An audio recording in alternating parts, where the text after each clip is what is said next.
Joining us on the Western Hotline, former Bills receiver Stevie Johnson. Stevie, good morning. It's Jeremy and Joe. Thanks for getting up early and joining us today. J and J, let's go. Football Friday. That's right. Stevie, everyone's freaking out about the offense. You know this, right? They want to find the passing game and get it back on track. And I've seen a lot of stuff you're doing, whether you're posting videos, you're talking with Eric Wood on the podcast, that you think that there might be answers in here for this team to get back on track in the passing game. So where does it start?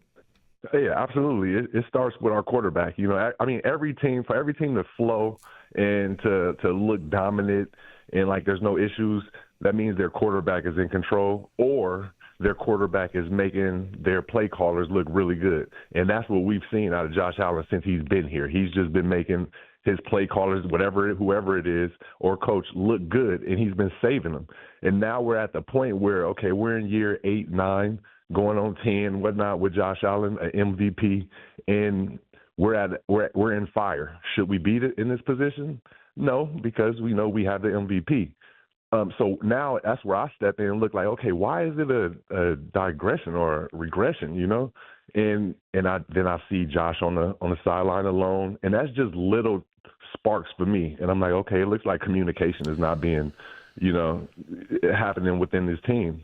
So that's why I say it starts with the quarterback feeling better. And it's not necessarily him doing everything, but it's other guys that can help that too by coming to tell him information.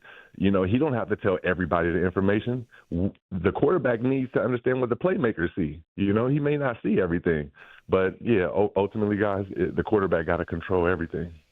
So with that, like you're talking about how he looks on the sideline, I heard you say it to Eric Wood on the podcast, a word we can't say on the radio, but you're looking for Josh to get a little bit more angry, you want the vibe to change. Yeah, and that's because he's done so good. He's been so cool. We've seen the fire from Peyton Manning. We've seen the fire from Tom Brady. I've seen the fire from Fitzpatrick, and I don't dislike them any less. Josh, we're seeing Josh out there, and guys are missing hot reads. They're missing, blitz opportunities during blitz.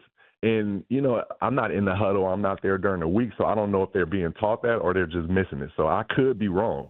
But, what I'm seeing is it just looked like missed opportunities. And for Josh to make that quick switch, you got to hold them guys accountable. Hey, brother, I need you to be recognizing that those two guys crossed our face.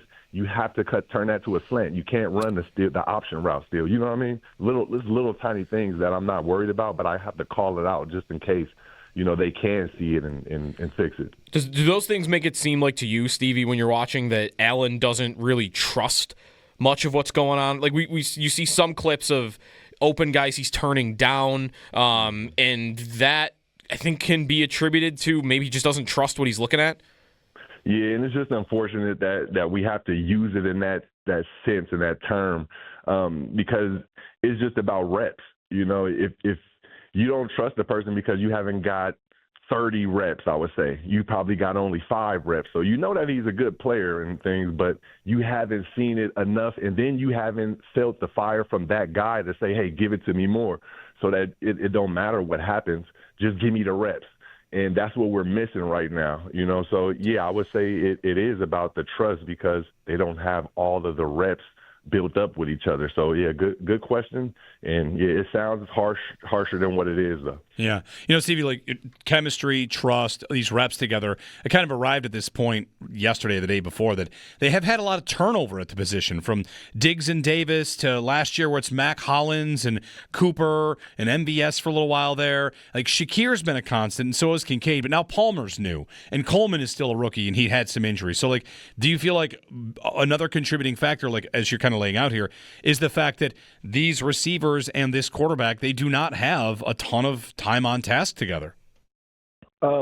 Yes, that's fair because that is what it is. New group, new pieces from different places.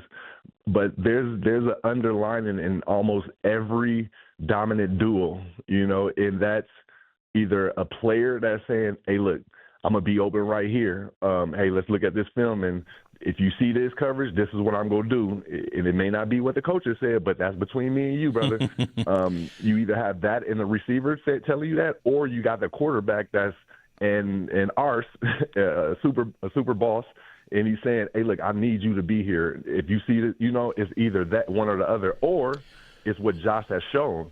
Hey, I'm going to give you guys a play, and then you make it happen. And Josh has been so great to just make it happen without that, i.e., Stephon Diggs was one of those guys for 3 to 4 years that was commanding the ball and getting it out fast and early. And he was so great, he was making these underneath passes extend, So it was kind of like, oh, we didn't really see it, Stevie, talk to us about the quarterback-receiver dynamic, because I feel like this is one thing that fans really love to jump in on.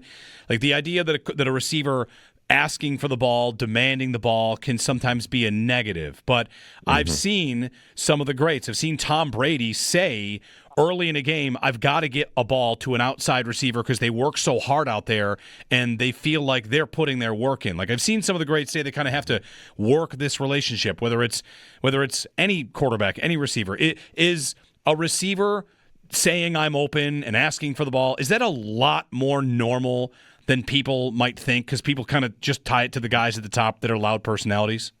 Absolutely. It is very normal.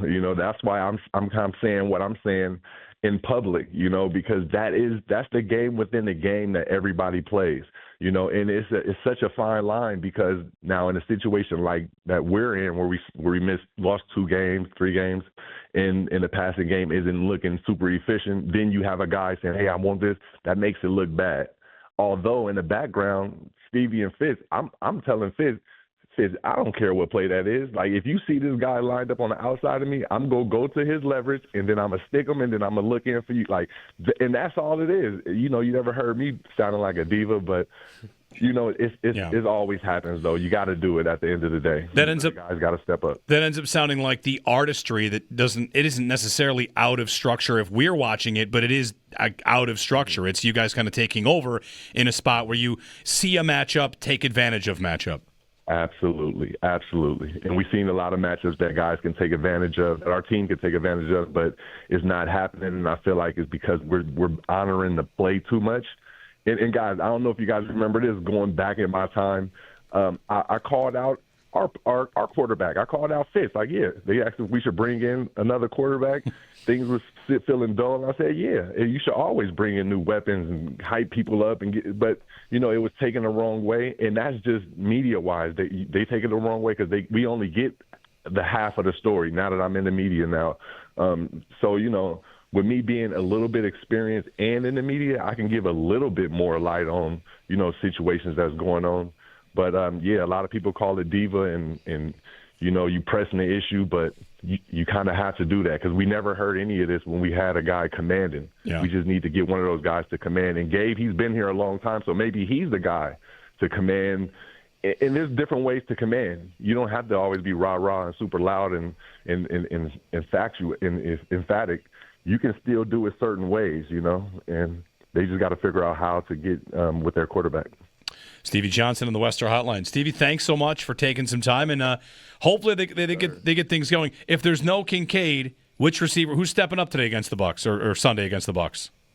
I'm going to call out 13. I feel like Gabe Davis has to be that guy. Whether he gets a lot of yards or a little yards, if you can command eyes, the entire offense will open up. And we've seen that with all of the players. We got such a talented team. So I'm looking forward for the Bills to get back on track against the Buccaneers. Very good. Thanks, Stevie. Thanks, Stevie. See you later, guys. All right, Stevie Johnson on the Western Hotline.